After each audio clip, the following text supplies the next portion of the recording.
Buenos días a todos. Muchas gracias por orar por mí en esta mañana, porque necesitamos siempre la palabra del Señor, todos los que nos ponemos aquí delante, en el púlpito, al frente, para poder compartir aquello que el Señor nos ha dado primero, ¿no? Pero doy muchas gracias al Señor también por esta oración. Y nada, quiero transmitiros un cariñoso saludo de la iglesia en Santa Coloma de Gramenet, en la calle San Jerónimo, de la que soy miembro.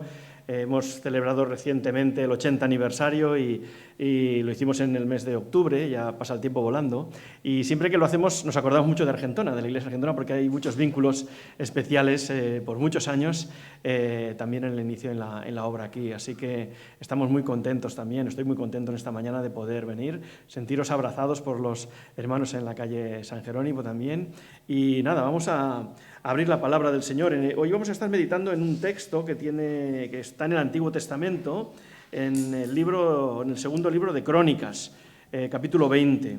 ¿Vale? Y mientras lo buscáis, segundo libro de Crónicas, capítulo 20, os hago un par de preguntas. No es necesario que las contestéis, pero es un poco para centrar un poco la introducción en esta mañana, ¿no? Estamos terminando el año ya. Estamos en diciembre del 2024.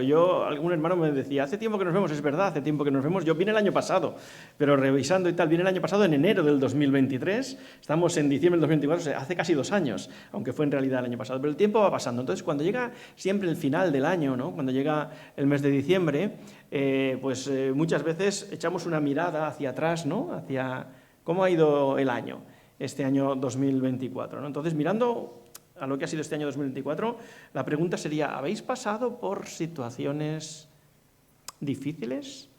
¿Habéis pasado por situaciones complicadas?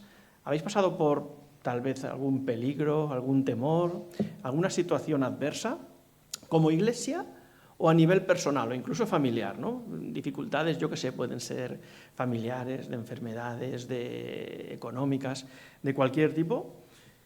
No lo sé, el mensaje en esta mañana, si tengo que poner un título, sería Esperanza en tiempos de temor. Esperanza en tiempos difíciles. Recientemente han pasado situaciones realmente muy graves en España, ¿no? En Valencia, pero el mundo está siendo muy conmovido, ¿no? En Israel, en el norte, vas al norte y Rusia, Ucrania, en muchos sitios hay situaciones muy complicadas. Tal vez aquí en España estamos disfrutando de una paz aparente, ¿no? Lo más grave que ha pasado así como país grande ha sido pues, el COVID, tal vez, ¿no? Ya hace unos cuantos años de esto, ¿no? Pero van sucediendo situaciones complicadas y difíciles a lo largo de la vida, ¿no? Y de forma habitual, de forma normal, vemos como 2 formas en las que Dios nos protege a los que somos cristianos, a los que somos creyentes, en medio de esas situaciones de peligro que pueden llegar. Una es que a veces Dios impide que el peligro surja o lleve fruto en nuestra vida. A veces el Señor lo impide. Muchas de esas veces no nos damos ni cuenta, porque el Señor nos ha librado de situaciones o de momentos de peligro y no nos hemos llegado ni a dar cuenta, ¿no? Y tenemos un salmo que dice, Señor, no permitas que me olvide de ninguno de tus beneficios, ¿verdad? Porque el Señor nos bendice y busca nuestro bien constantemente. Pero a veces el Señor obra de esta manera, impide que el peligro surja. Pero otras veces el Señor permite que el peligro llegue a nuestra vida, que las situaciones difíciles, que las situaciones adversas lleguen a nuestra vida. Y tanto en un caso como en el otro, vamos a ver y vamos a poder experimentar la protección del Señor, el cuidado y la compañía de Dios. Y en ambos casos tenemos la oportunidad de poder descansar en Él. Entonces, llegamos a este libro, la historia que va un poco a moldear o a ser el contexto de este pasaje, tiene que ver, estamos en segundo libro de Crónicas, capítulo 20, y tiene que ver con la vida de un rey de Judá, que se llama Josafat. Este rey es uno de los reyes buenos. Sabéis que después del rey David, hemos leído algún salmo en esta mañana del rey David, le sucedió su hijo Salomón, pero cuando Salomón murió, el reino se dividió en dos partes. Y hubo el reino del norte, Israel, y el reino del sur, Judá. Generalmente en el norte había más contaminación con los pueblos de alrededor y todos los reyes que hubieron en el reino del norte por años eran reyes crueles, reyes malos, reyes que hacían lo que no le agradaba al Señor, reyes que no caminaban o no ejercían su gobierno conforme a la voluntad del Señor. Pero en Judá, en el sur, hubieron reyes, algunos reyes malos, también algunos reyes que no fueron conforme a la voluntad del Señor, pero hubieron algunos casos de reyes buenos que buscaban el seguir al Señor. Uno de estos reyes es Josafat, es el cuarto rey bueno después de que el reino se dividió y es uno de los reyes de Judá. Y vamos a ver en el reinado, en este hombre, en Josafat, estas dos maneras de funcionar del Señor en cuanto a los peligros. A veces Dios le libró a él y al pueblo de Judá, al pueblo de Israel, en el sur le libró de los peligros, pero otras veces el Señor permitió que llegasen los peligros y el Señor también les ayudó de otra manera. En Segunda de Crónicas, digo segunda a veces, hay varias personas que me han dicho, no, es un libro, no es una carta, ¿no? Entonces no es Segunda de Crónicas, es segundo libro de Crónicas. Pero es verdad que si cogemos el libro de Crónicas entero, es como antiguamente se leía, era un solo rollo, hay una primera parte y una segunda parte. Entonces, segundo de Crónicas, esta segunda parte de Crónicas. En el capítulo 17 se nos presenta a este rey, a Josafat. ¿Y qué nos dice de este rey? Hay diversos versículos. El versículo 3, estoy leyendo ahora en segundo de Crónicas 17. Jehová estuvo con Josafat porque anduvo en los primeros caminos de su padre David y no buscó a los dioses de Baal, sino que buscó al Dios de su padre y anduvo en sus mandamientos y no según las obras de Israel en el norte. Y Jehová consolidó el reinado de su mano. Versículo 6. Y su corazón se animó en los caminos del Señor hasta tal punto que quitó de Judá los lugares altos y la diosa Asera. Versículo, por ejemplo, 7. En el tercer año de su reinado envió a sus príncipes para que enseñaran en las ciudades de Judá, y con ellos a los levitas, estoy leyendo el versículo 8, y con ellos a los sacerdotes, es decir, que formó a gobernantes, formó a levitas, formó también a sacerdotes para que pudiesen enseñar la ley de Dios en su reinado. Y dice, versículo 9, y ellos enseñaron en Judá, llevando consigo el rollo de la ley del Señor, y recorrieron todas las ciudades de Judá y enseñaron al pueblo. Y terminamos esta primera lectura del capítulo 17 de Segundo de Crónicas con el versículo 10. Dice que el miedo de Jehová cayó sobre todos los reinos de las tierras que estaban alrededor de Judá, de modo que no hicieron guerra contra Josafat. Es decir, hizo tantas cosas buenas que los vecinos de alrededor que odiaban a Judá, odiaban a Israel y querían nada más que invadirlo, vieron que la mano de Dios estaba con este hombre, con el rey de Judá en este caso, y tuvieron temor, tenían pánico a Dios porque Dios le protegía y le bendecía, ¿no? Dice, incluso el versículo 11 dirá que los filisteos, incluso algunos de Arabia, le llegaban regalos. Incluso era un hombre que otros veían lo bien que estaba haciendo las cosas y tenían temor, y entonces incluso naciones gentiles, naciones que odiaban al pueblo de Dios, le llevaban regalos. Dice el versículo 13, tuvo además muchas posesiones en las ciudades de Judá y en Jerusalén, hombres de guerra muy valerosos. Así que en aquellos días era un hombre que amaba al Señor, que seguía al Señor, y Dios le protegió de muchos peligros, tanto que en aquella época ningún territorio de alrededor fue contra Josafat y contra el pueblo del Señor, ¿no? En aquellos días la forma en que el Señor le protegió fue que ningún enemigo se levantase contra él. Ahora bien, llegamos al capítulo 20, dejo el capítulo 18 y 19 a un lado, llegamos al capítulo 20, el transcurrir del tiempo y de los años, ¿no? Y vemos cómo Dios permite ahora que el peligro llegue a su vida. Dice capítulo 20, versículos, vamos a leer del 1 al 3, aconteció después de esto que los hijos de Moab, los moabitas, y los hijos de Amón, los amonitas, y con ellos algunos de otros amonitas que había en un monte que se llama Seir, que lo veremos después, marcharon en guerra contra Josafat. Es decir, pasados los años se hace una alianza de varios pueblos de alrededor, moabitas, amonitas y los de Seir, tres naciones distintas, se juntan a hacer una alianza para ir contra el pueblo del Señor. Y fueron a informar a Josafat diciendo, una gran multitud viene de Siria contra ti del otro lado del mar, y aquí están en Hazezón Tamar, la cual es en Gadi. Y Josafat tuvo temor. Así que Dios permitió que el peligro llegase hasta la vida de Josafat. Y en ese momento, cuando el peligro llega, hasta ahora Dios le había librado, pero cuando el peligro llega, el peligro real, y empiezan a venir las tropas y marchan hacia él, y los soldados que tienen en las colinas le dicen, que vienen hacia nosotros y vienen a invadirnos y nos van a destruir por completo, En ese momento dice que las dudas y el temor llegaron a Josafat, ¿no? Estas tres naciones van a conquistar Judá y Josafat entra en pánico. Hasta ese momento Dios le había librado, pero ahora llega un peligro real a su vida. Yo ya tengo una edad, cumplo en breves 58 años, entonces a mí me gusta el cine y no sé si recordáis, hay una película que me gusta que se llama Solo ante el peligro. Es de un tal Gary Cooper.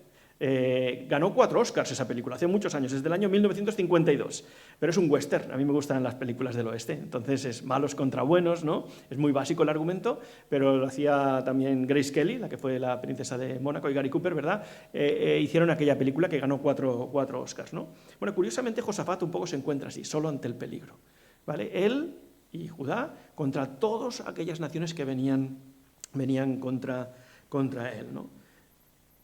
Y es curioso, ¿no? Después de que Josafat dice que tiene temor, ¿no?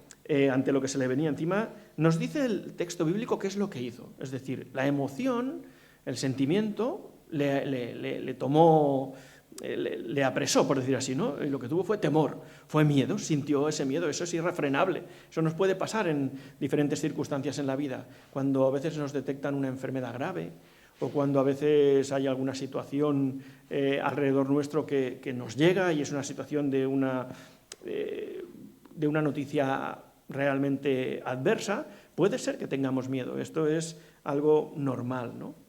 Pero fijaros lo que dice Josafat, versículo 3. Josafat tuvo temor, pero dice que dispuso su rostro para buscar al Señor y proclamó un ayuno en todo Judá, ¿no? Recurrió al Señor. Tuvo temor, pero lo que él hace es recurro a Dios.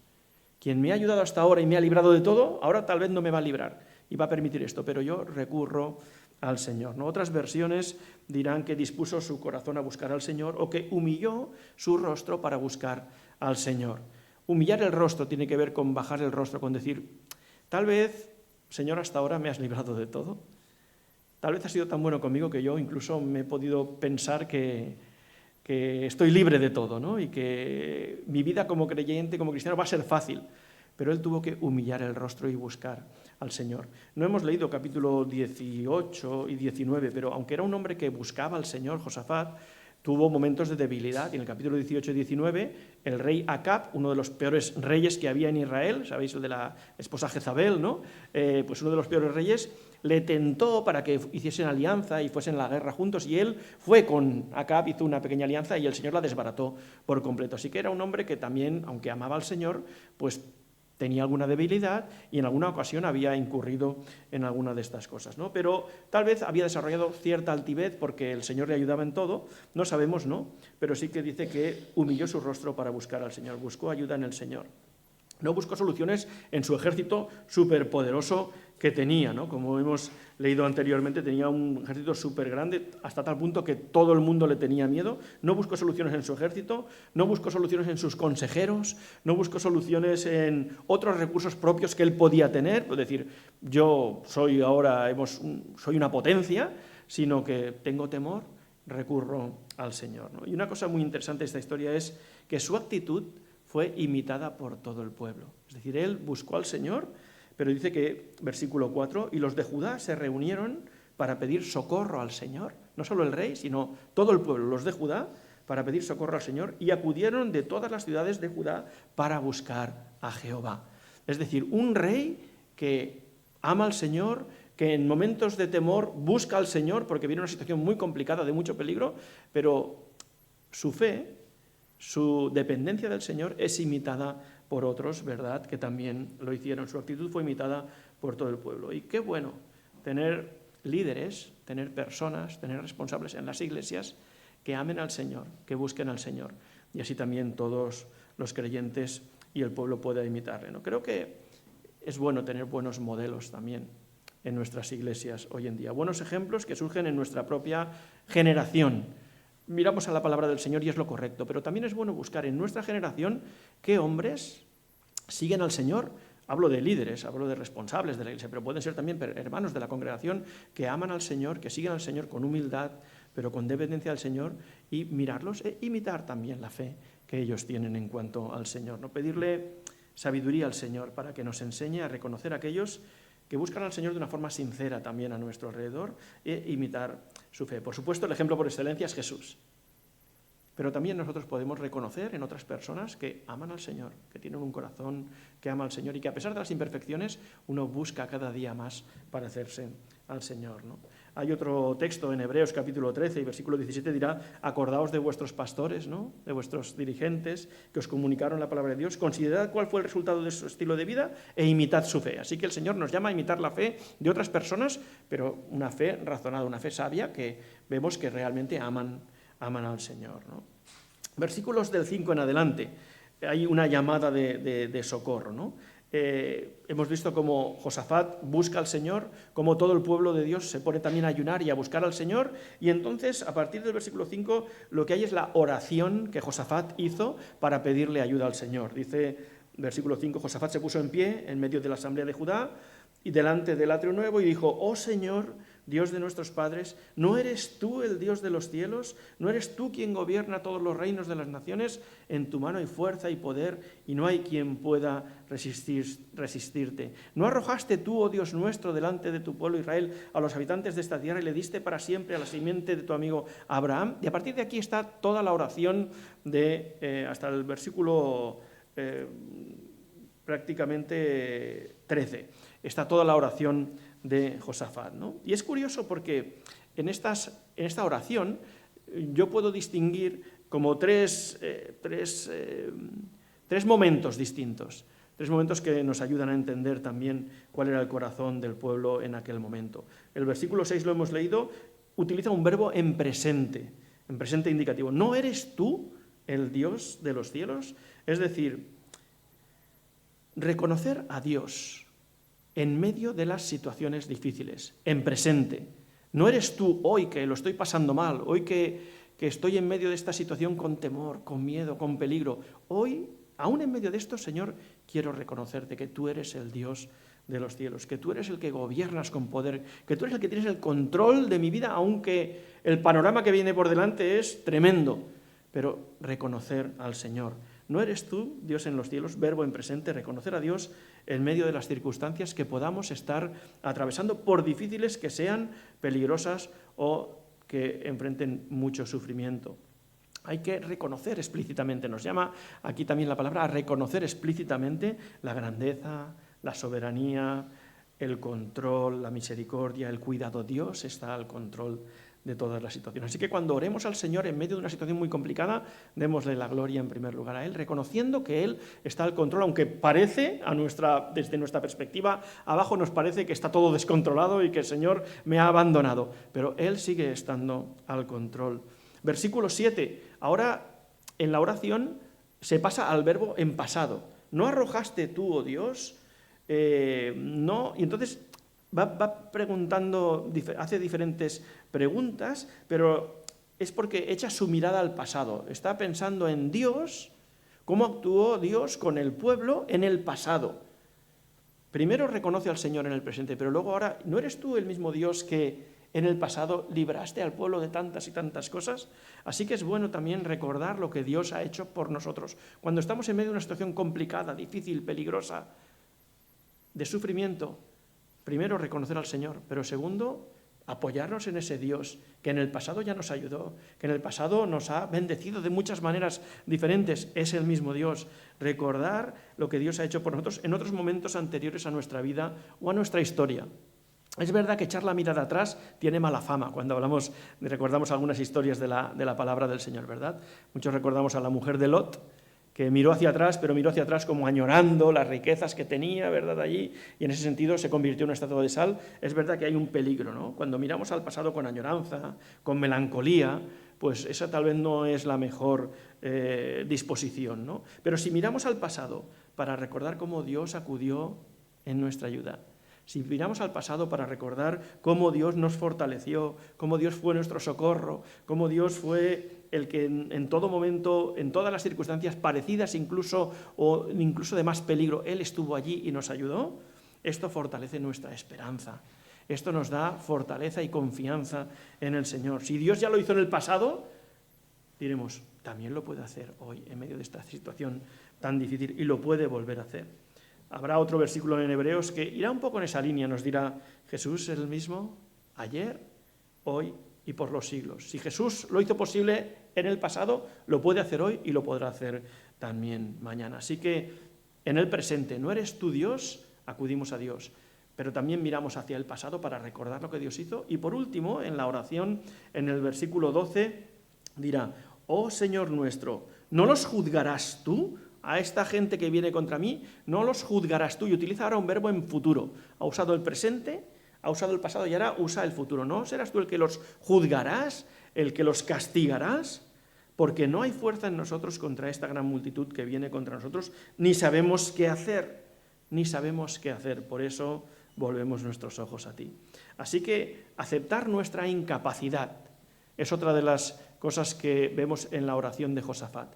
Aceptar nuestra incapacidad. Señor, yo me creía muy fuerte. Yo pensaba que era muy valiente o que lo controlaba todo, pero Señor, reconozco que yo no controlo nada y que yo no puedo nada, ¿no? Impotencia para enfrentar la situación. A veces es bueno reconocer, aceptar nuestra impotencia y enfocarnos en Dios. Señor, no sabemos qué hacer, dijeron aquí todos aquellos hombres. No sabemos qué hacer, por eso volvemos nuestros ojos a ti, ¿no? Así que admitimos, reconocemos, aceptamos nuestra impotencia y nuestra incapacidad y nos enfocamos en el Señor. Y esto me hace depender del Señor. Y esto nos hace apartarnos de la idea de que no necesitamos a Dios. Claro que lo necesitamos a Dios. Se requiere de una dosis de humildad, como ya hemos dicho en alguna ocasión en esta mañana. Reconocer que yo no todo lo puedo, reconocer que yo no valgo para todo, necesita cierta dosis de humildad por nuestra parte, ¿no? Y a veces no es fácil reconocer que yo que no puedo enfrentarme a algo, ¿no? Puede dar la sensación de que soy un cobarde, ¿no? O puede dar la sensación de que, mira, qué poquita cosa. No. Reconocemos que Dios está al control y que las situaciones a veces son complicadas y que yo no puedo y tengo que descansar en el Señor. Así que en esta oración de Josafat vemos como tres principios, ¿eh? Reconocer, en primer lugar, que Dios está en medio de las circunstancias, recordar lo que Dios ha hecho por nosotros en el pasado, pero también aceptar nuestra incapacidad. Y lo vemos estos verbos en pasado, presente y futuro. Ahora bien, seguimos avanzando en el texto, llegaríamos al versículo 14, ¿no? Dios va a responder ahora a esas dudas, a esos temores, a esa oración de Josafat y de todo el pueblo. Y el Espíritu de Dios dice que desciende sobre un hombre. En aquella época no tenían la Biblia como tenemos hoy en día, aunque tenían la ley, y Josafat ya se había encargado de buscar a sacerdotes y a levitas que enseñasen al pueblo de Israel, pero el Señor se manifestaba de esta manera, descendía sobre hombres, sobre profetas, sobre personas, el Espíritu de Dios, y recibían palabra de parte del Señor que era profetizada o que era expresada a todo el pueblo. Y el Espíritu de Dios desciende sobre un hombre que escogió el Señor, llamado Jahaziel. Lo dirá aquí en el versículo 14, el Espíritu del Señor descendió en medio de la congregación sobre Jahaziel, el hijo de Zacarías, hijo de Benaía, hijo de Jehiel, hijo de Matanías, levita de los hijos de Asaf, sobre un levita, y le dio palabra para el pueblo de Israel, ¿no? El Señor impulsó a alguien para que recibiese el Espíritu del Señor y para que llevase palabras de consuelo, palabras de esperanza e instrucciones claras de parte del Señor, palabras de ánimo. El rey Josafat y el pueblo de Israel estaban como temerosos, como desanimados, pero el Señor escogió a una persona para que le transmitiese ánimo en aquel momento al pueblo de Israel. Y qué bueno también, de nuevo, hermanos y hermanas, es tener a alguien a nuestro alrededor así, alguien que nos infunda ánimo de parte del Señor. Porque a veces en medio de las circunstancias difíciles, en medio de procesos dolorosos o procesos de peligro o de sufrimiento, a veces estamos tan imbuidos, ¿no?, de las emociones que vivimos en ese momento, que es difícil ver otra perspectiva. Pero si viene alguien de fuera, alguien de nuestro alrededor, de nuestra iglesia, algún amigo creyente que tengamos, que haya recibido palabras de parte del Señor de buen ánimo y nos traiga palabras de ánimo, eso puede transformar por completo nuestra vida en medio de las circunstancias, ¿no? Qué bueno es tener a alguien así a nuestro alrededor cuando se pasa mal, cuando se sufre. Palabras puestas en su boca por Dios mismo para levantar el ánimo. Y eso es un don de Dios, hermanos y hermanas.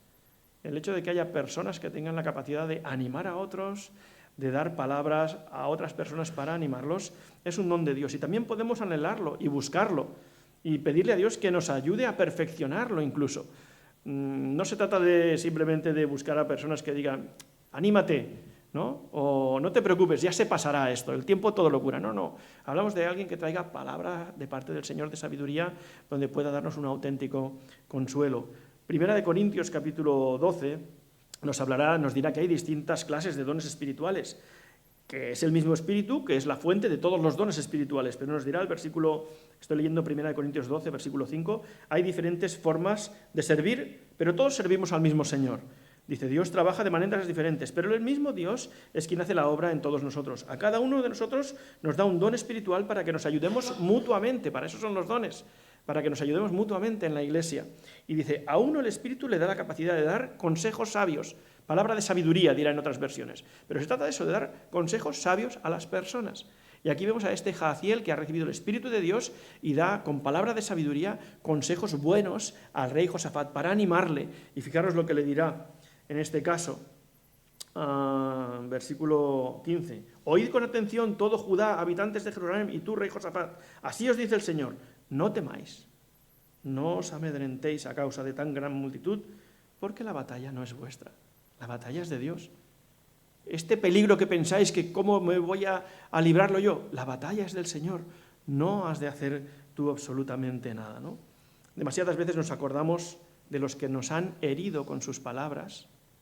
Muchas veces nos acordamos de los que nos han herido con sus juicios, con sus comentarios inoportunos, con sus opiniones poco sabias, pero personas como Jahaziel son también, decíamos, necesarias y buenas en la iglesia del Señor, ¿no? Personas llenas del Espíritu Santo que nos hablen bien, que nos estimulen, que nos animen, que nos conforten, ¿no? Palabras de ánimo, de bendición cuando los necesitamos. Y estas palabras en este caso fueron, no tengas miedo, no te acobardes, no tengáis miedo, no os acobardéis. No fueron solo para Josafat, fueron para todo el pueblo del Señor, porque la batalla no es vuestra, sino que es mía. Salid contra ellos y ocupad vuestra posición, les dirá, pero no vais a luchar, no vais a tener que intervenir en esta batalla. Estoy leyendo en el versículo 17. Simplemente quedaos quietos en vuestros puestos para que veáis la salvación que el Señor os va a dar. Es decir, salid ahí al campo de batalla, pero no vais a tener que coger ni una espada, no vais a tener que coger ni una lanza, no vais a tener que hacer absolutamente nada. Simplemente mirad lo que el Señor va a hacer, ¿no? Y Josafat había orado al Señor. Y todo el pueblo había dicho amén, ¿verdad? Con estas palabras. Somos incapaces e impotentes, Señor, ayúdanos. Y Dios les responde, tranquilos, os voy a ayudar. Así que es verdad que llegó el peligro, pero el Señor les ayudó, ¿no? Y son unos cuantos pasajes que venían a mi mente cuando estaba reflexionando en esto de cómo el Señor nos ayuda constantemente en nuestra vida, en los momentos difíciles, ¿no? Y todos van en la línea de que hemos de abandonar, ¿no? Abandonar nuestra fuerza, hemos de abandonar el mirarnos a nosotros mismos y el poner siempre nuestra confianza y dejarnos abrazar y cuidar por el Señor. Salmo 46 dice, Dios es nuestro amparo y nuestra fortaleza, nuestra ayuda segura en momentos de angustia. Por eso no temeremos aunque se desmorone la tierra y las montañas se hundan en el fondo del mar, aunque rujan y se encrespen sus aguas y ante su furia retiemblen los montes. Es decir, aunque todo vaya en nuestra contra, Dios es nuestro amparo y fortaleza y Él nos va a cuidar. Salmo 23, lo conocemos muy bien, ¿no? Dice, aunque cuando yo pase por el valle más oscuro, aunque ande en valle de sombra de muerte, no temeré mal alguno, porque tu vara y tu cayado me protegen y me confortan, estará conmigo constantemente. Nahum, un texto que tal vez suena menos, porque es un profeta muy pequeñito que encontramos ahí en el Antiguo Testamento. Nahum capítulo 1 y versículo 7 dirá, el Señor es bueno, un refugio seguro cuando llegan dificultades, Él está cerca de los que confían en Él. Y este texto de Nahum me lo recuerda constantemente en las redes sociales, porque hace ya, recordaba esta mañana, hace ya 9 años, en un momento determinado de nuestra vida, nuestra familia, nuestra hija pequeña tuvo un tumor y lo pasamos muy mal en casa durante un par de meses. Me encontré en medio de esta situación, con temor, con miedo, sin saber, Señor, tú que nos has dado a nuestra pequeña Sara, que la amamos tanto, y empezaron a venir ideas negativas a nuestra cabeza, ¿no? De que será un tumor maligno, que esto se va a reproducir y que va a acabar con su vida. Y en medio de esa vorágine de pensamientos malos vinieron personas que me daban buenos consejos, pero también sobre todo llegó la palabra del Señor. Y llegó este texto de Nahum, capítulo 1 y versículo 7, y las redes sociales, que no son muy buenas para muchas cosas, pero para esto sí que me gustan, porque yo ya, como ya os he dicho, tengo una edad y aún utilizo Facebook, y Facebook me recuerda de tanto en tanto este versículo que en su momento yo publiqué, porque fue un gran bálsamo que llegó a mi vida, ¿no? Nahum, capítulo 1, versículo 7. El Señor es bueno, un refugio seguro cuando llegan dificultades. Él está cerca de los que confían en Él. Bueno, el Señor libró a mi hija, ¿no? La tuvieron que operar, extirparon el tumor y aunque ha seguido haciendo muchos controles, de momento el Señor la está guardando, ¿no? de todo mal. Y pude experimentar también el tener que depender del Señor, el tener que reconocer que yo no puedo hacer nada. Mira que yo soy enfermero y en el hospital me movía para buscar a un especialista, al otro, al que ayudase, pero al final el Señor me dijo, déjalo todo, está en mis manos. Y el Señor fue el que me ayudó, ¿no? Y es un poco lo que nos dice aquí en este versículo que hemos leído, ¿no? Nos dirá a continuación que el Señor les dijo, estad quietos, ¿vale? Ahora me he perdido, ¿en qué versículo era? Sí, el versículo 17. No tendréis que luchar en esta ocasión, resistid y estad quietos y ved la salvación de Jehová para nosotros. Estad quietos. Hay una expresión que usan mucho los andaluces que es quieto parado. ¿Vale? Pues un poco es lo que nos dice el Señor en medio de estas situaciones. Estate quieto, párate, no hagas absolutamente nada. La historia de Josafat y el pueblo de Judá nos dan algunas pistas y algunas ideas sobre qué significa ese quedarse quieto. Es verdad que ellos no tuvieron que, como decía antes, que coger una lanza, un escudo. Fue el Señor el que finalmente confundió a las naciones, porque era una alianza extraña, ¿no? Amonitas, moabitas y los de Seir se juntaron para ir contra Israel. Pero en medio de, cuando ya llegaron prácticamente a las puertas de donde estaban ellos para derrotarles, resulta que entre ellos Dios hizo que se confundiesen o que surgiesen riñas entre ellos y al final los de Moab fueron contra los de Amón y luego todos contra los que quedaron contra los de Seir y allí se mataron entre ellos. O sea, hubo una batalla que entre ellos se mataron, no tuvieron que hacer absolutamente nada el pueblo de Israel, ¿verdad? Pero, aunque es verdad que no tuvieron que hacer nada, sí que el quedarse quieto no significa eso, quedarse en casa en la tele viendo Netflix, ¿no? O viendo la televisión y no hacer absolutamente nada y ya el Señor lo hará todo. No, el quedarse quieto implica alguna cosa, ¿no? Hay algunas cosas que nos dan pistas aquí en la palabra del Señor, ¿no? Y si leemos un poco más atentamente, no se trata de quedarse pasivo sin hacer absolutamente nada, ¿no? Si leemos con más atención, veremos que, aunque no entraron en lucha, porque la batalla la dirigía y la ganó, la peleaba el Señor, sí que hicieron cosas que Dios aprobó y que Dios bendijo. En el versículo 18 dice que Josafat se inclinó rostro en tierra y todo Judá y los habitantes de Jerusalén cayeron ante el Señor y se postraron delante del Señor. Lo hicieron así, dirá la Nueva Traducción Viviente, dirá el versículo 18, que lo hicieron en adoración al Señor. Postraron su rostro en tierra adorando al Señor. Así que lo que hicieron fue adorar al Señor, en primer lugar, pero además dice, versículo 19, que los levitas, los hijos de los coatitas y los hijos de los coreitas, se pusieron de pie para alabar con fuertes voces a Jehová, el Dios de Israel. Es decir, que adoraron y alabaron a Dios. Eso sí que lo hicieron. A nivel de lucha no lucharon, pero sí que volvieron su rostro al Señor y adoraron y alabaron al Señor. Y son dos versículos distintos, el 18 y el 19. En uno habla de adoración y en el otro habla de alabanza. Y aunque muchas veces nosotros los usamos de forma conjunta, no vamos a adorar y alabar al Señor, aquí nos da una perspectiva como que son cosas un poco diferentes, ¿no? O nos da matices en las palabras que nos permiten identificarlas con acciones diferentes. Y además vienen acompañadas con comunicación no verbal, con gestos diferenciados. En el versículo 18, para la adoración, dice que Josafat se postró rostro en tierra y todos los habitantes se postraron también rostro en tierra, inclinados o postrados rostro en tierra para adorar al Señor. La idea es postrarse ante Dios, es reconocer. No es necesario postrarse físicamente. A veces sí, a veces uno está en casa o en la iglesia y tiene la necesidad de postrarse físicamente, de arrodillarse delante del Señor y decir, Señor, no soy nada y tengo que caer de rodillas ante ti. Y uno lo necesita hacer físicamente porque el cuerpo habla también de lo que hay en el fondo del corazón. Pero en realidad no es necesario que sea físicamente, pero sí que haya una actitud de postrarme ante Dios en el corazón, de reconocer delante del Señor de que tú eres santo, tú eres grande, yo soy pequeño, soy pecador, Señor, y me merezco todo lo que me pueda venir de malo, si quieres, Señor, pero te reconozco solamente a ti, ¿no? Y expresar de alguna forma también santo temor ante el Señor, por su gran dignidad, por mi pequeñez, ¿verdad? Y por eso se inclinaron rostro en tierra. Y por eso la adoración habla de eso, de postrarse, ¿no? Adorar es responder a Dios, es responder a todo lo que Dios es con todo lo que yo soy. Y si todo lo que yo soy es esto, la fachada que soy, yo me postro, me hago pequeño delante del Señor. Un ejemplo sería el de Abraham cuando subió al monte Moria a sacrificar a su hijo, Isaac, ¿recordáis? Todo lo que él tenía, su hijo, el único hijo, la promesa que Dios le había dado, no tenía nada más. Bueno, tenía a su esposa, pero Dios le había hecho una promesa y él tenía a su hijo, él se lo iba a ofrecer al Señor en sacrificio. Eso es adorar al Señor.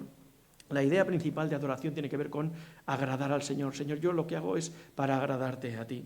Y alabar, versículo 19, cambia la postura. Dice que los levitas, los hijos de los levitas y los coranitas se pusieron de pie para dar fuertes voces al Señor, al Dios de Israel. Así que adorar tiene que ver con me recojo, me postro, me inclino ante Dios, lo reconozco ante Él, todo lo que es mi vida. Adorar tiene que ver con una expresión de elogio, con celebrar con palabras, celebrar incluso con mi cuerpo.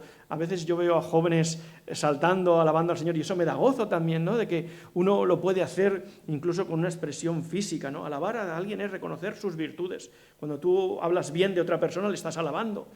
También lo puedes hacer así de parte del Señor, ¿no? Alabar al Señor, reconocer sus virtudes, quedarnos impresionados e impactados con lo que Dios está haciendo y expresarlo públicamente, ¿verdad? Mediante palabras, mediante canciones o mediante expresiones corporales, ¿no? Y las dos acciones forman parte del estar quietos. Es decir, Dios les ha dicho, estad quietos y ved la salvación del Señor. Pero ellos se ponen a adorar y se ponen a alabar. Y ese estar quietos tiene que ver con eso, con mirar al Señor. No voy a luchar, pero sí que en medio de la situación, por muy difícil que sea, puedo adorar al Señor y si mi corazón me lo permite, alabarle también, ¿no? Y decirle al Señor lo bueno que es, aunque mis sentimientos sean de tristeza. Eso a veces es difícil de congeniarlo. Y a veces hay personas en el mundo que no nos entienden a los cristianos, ¿no? Pero eso lo hace el Señor. Podemos estar profundamente tristes por una situación, pero a la vez ser capaces de alabar al Señor y de expresar, Señor, tú eres bueno. Y aunque esto que yo tengo tanto miedo vaya a suceder, tú vas a seguir siendo bueno. Así que estamos terminando ya, ¿no? Y llegamos a la parte final y me gusta cómo termina esta batalla, ¿no? Donde el Señor al final gana la batalla, como ya os he dicho, los confunde a los ejércitos, se pelean entre ellos hasta tal punto que dice el versículo 23, bueno, leo el 22 también porque es interesante. No, el 21. Habiendo consultado el pueblo, designó a algunos que vestidos con ornamentos sagrados cantaban y alababan al Señor, diciendo, alabad al Señor porque para siempre es su misericordia. Tu amor es eterno, es lo que decía el pueblo allí. Y dice, cuando comenzaron a entonar los cánticos de alabanza, Yahvé puso emboscadas contra los hijos de Amón, de Moab y del monte Seir, que venían contra Judá y fueron derrotados, porque los hijos de Amón y de Moab atacaron a los del monte de Seir hasta que los destruyeron por completo. Y una vez que destruyeron a los de Seir, cada cual ayudó a la destrucción de su propio compañero. Así que cuando Judá llegó a la altura a donde el Señor le dijo, id hacia allí, cuando llegó a la altura, y estoy leyendo el versículo 24, desde donde se atalayaba el desierto, dirigieron la mirada hacia la multitud, y aquí que ellos no eran sino cadáveres tendidos por tierra sin que nadie hubiera escapado. Y Josafat y su pueblo llegaron para recoger los despojos y hallaron entre los cadáveres abundantes riquezas y vestiduras y objetos valiosos que despojaron cada cual para sí hasta más no poder, y estuvieron 3 días recogiendo todo el botín que había allí de aquellas 3 naciones que habían ido contra el pueblo de Israel. Es decir, fijaros qué terrible esto y qué emocionante a la vez, ¿no? Ellos van hacia allí pensando en que van a sufrir una gran derrota, aunque confiados en el Señor, pero que viene una legión de personas y cuando llegan allí lo único que ven son cadáveres. Se han matado entre ellos. Y no solo el Señor les ha librado, sino que además el Señor les ha dado una bendición material. Dice que estuvieron 3 días recogiendo todo el botín, todas las materiales de oro, plata que llevaban allí, todas las joyas, las armas que tuviesen, las armaduras, 3 días seguidos recogiendo las cosas y llevándolos a su tierra. Así que no solo Dios les protegió y les libró de la muerte, sino que encima Dios les dio una bendición material, ¿no? El pueblo de Judá experimentó la bendición de Dios en aquel valle. Ese valle dice que le pusieron como nombre el valle de Beraca. Y Beraca, bueno, dicho en Israel sería algo así como Beracá. Y ese Beracá es el valle de bendición, porque Dios les bendijo allí. Dios les protegió, pero Dios les dio una bendición. Y de eso nos habla el Valle de Beraka, de bendición, de la presencia de Dios en medio de circunstancias difíciles. Por eso yo decía el texto esta mañana, el título del mensaje es Esperanza en tiempos de temor. La compañía de Dios lo es todo en medio de las situaciones difíciles. Su protección, su abrazo van a estar ahí, a nuestro lado, aún en las circunstancias más adversas. Y terminando ya la conclusión, hermanos y hermanas, esta situación que se dio aquí en el segundo libro de Crónicas, esto era aproximadamente el 850 a.C., en la época, hemos dicho, del rey Josafat, el cuarto rey después de que se había dividido el reino. Pero estas palabras que se escribieron, que relatan, esto es segunda de Crónicas capítulo 20, las escribió Esdras 400 años después, es decir, esto sucedió en el año 800, pero esto se escribió 400 años después, recordando las cosas, la escribió Esdras 400 años después. Así que los que leyeron la primera vez esta historia, los que la vivieron fueron aquellos, Josafat y el pueblo de Israel, pero los que leyeron de esta historia, aunque seguramente por tradición oral se habría ido pasando, pero cuando lo dejó escrita Esdras por primera vez, esto sucedió en el año 450. ¿Y sabéis quién estaba leyendo esa situación?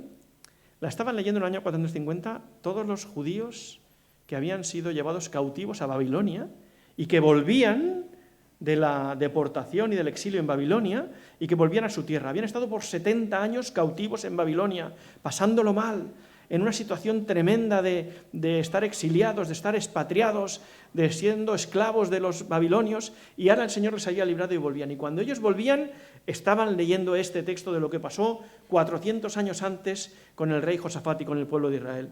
Y yo me emocionaba cuando leía esto, porque pensaba que esta historia de Josafat y el pueblo de Judá les ayudaba a aquellos primeros lectores a entender que aunque en aquel momento ellos estuviesen pasando situaciones muy difíciles, que habían estado 70 años fuera, que habían sido expulsados de su tierra y que habían perdido absolutamente todo, hay un principio inamovible de que la vida del pueblo de Dios y de los hijos de Dios descansa en la dependencia del Señor. Si dependemos del Señor, si confiamos en el Señor, si descansamos en el Señor va a dar la victoria. El Señor nos va a dar la victoria en medio de las situaciones. Obediencia, confianza, fidelidad. Y el autor, en este caso Esdras, quería transmitir a sus primeros lectores, y también a nosotros hoy, que estamos ya 2500 años después, nos quiere transmitir a nosotros hoy también que Dios puede hacernos experimentar bendición a pesar del sufrimiento. Por eso empezaba la predicación esta mañana diciendo, miremos un poco hacia lo que ha sido el 2024. No sé si ha sido un año de muchas batallas o no, o ha sido un año de fuerte bendición. Si ha sido de gran bendición, acordémonos de los primeros años de reinado de Josafat, que todo le fue bien. Démosle las gracias al Señor. No nos pongamos en nuestro caballo ganador y digamos, todo me va bien, Señor. No, porque en un momento determinado el Señor puede permitir que el peligro, la situación difícil venga a nuestra vida. Y hemos de pensar que Dios nos puede hacer también descansar en el valle de bendición a pesar del sufrimiento. Esperanza en medio del temor. Que Dios va a llevarnos al valle de bendición, aunque tengamos que atravesar por circunstancias difíciles y complicadas. Un último texto que os leo, un versículo del Salmo 84, dice, bienaventurado el hombre que tiene en ti sus fuerzas, en cuyo corazón están tus caminos, atravesando el valle de lágrima, lo cambian en fuente. Es decir, podemos pasarlo mal, podemos llorar, podemos estar tristes, pero Dios es el único que puede transformar esas lágrimas en una fuente de bendición, de gozo y de hacernos sentir estas cosas. Hay un texto también de la palabra del Señor en Hebreos, capítulo 2, al final de todo, donde nos habla acerca de los padecimientos de Jesús. Porque la meditación en esta mañana, sin focalizarla en Jesús, tampoco tiene mucho sentido. Jesús, y esta mañana Manuel también lo ha leído en el capítulo 17 de Juan, ¿verdad? Jesús pasó por padecimientos. Él aprendió, dice, a obedecer al Señor por medio de los padecimientos. El Señor permitió que Jesús padeciese hasta la última gota de su sangre, que muriese en la cruz del Calvario. Pero en medio de eso dirá Hebreos capítulo 2, lo voy a leer, 2 versículos 9 y 10, que en medio de eso había también adoración y alabanza de parte de Jesús. Hebreos capítulo 2, y leo versículos del 9 al 12. Vemos aquel que fue hecho un poco menor que los ángeles, a Jesús, coronado de gloria y de honra, a causa del padecimiento de la muerte, para que por la gracia de Dios gustara la muerte por todos, porque convenía aquel por cuya causa son todas las cosas y por medio del cual todas las cosas subsisten, que habiendo de llevar a muchos hijos a la gloria, perfeccionara por medio de padecimientos al autor de la salvación.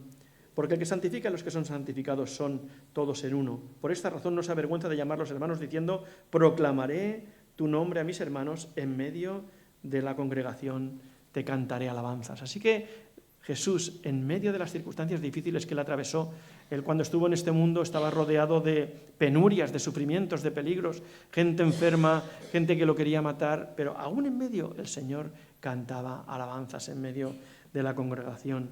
Él ha transitado este camino de sufrimiento y nos ha abierto a nosotros la puerta para disfrutar del valle de bendición, ¿verdad? Y la vida eterna exenta de todo sufrimiento. Tal vez nos va a tocar sufrir aquí un poco en esta tierra. Somos llamados a ellos también, a sufrir por amor del Señor y a experimentar los sufrimientos que tengamos que tener en esta vida, a experimentarlos y a pasarlos de la mejor manera que podamos. ¿Podemos experimentar tristeza? Claro que sí, hermanos, solo faltaría que no pudiésemos estar tristes cuando algo nos duele o cuando algo nos hace daño, pero descansando en el Señor, sabiendo que a veces nos toca estar quietos para ver la salvación que Dios es capaz de experimentar en nuestra vida. Que el Señor nos bendiga en esta mañana y nos guarde, y que también ahora cuando participemos del pan y de la copa y podamos experimentar también con nuestra imaginación, con nuestro corazón, la muerte del Señor, el sufrimiento del Señor, podamos también traer gozo a nuestra vida, porque Él nos ha salvado y porque nos ha llevado y nos va a llevar, nos ha dado ya una bendición especial en nuestras vidas, pero nos va a dar aún una bendición completa cuando estemos para siempre en su presencia en la eternidad. Que el Señor nos bendiga. Amén.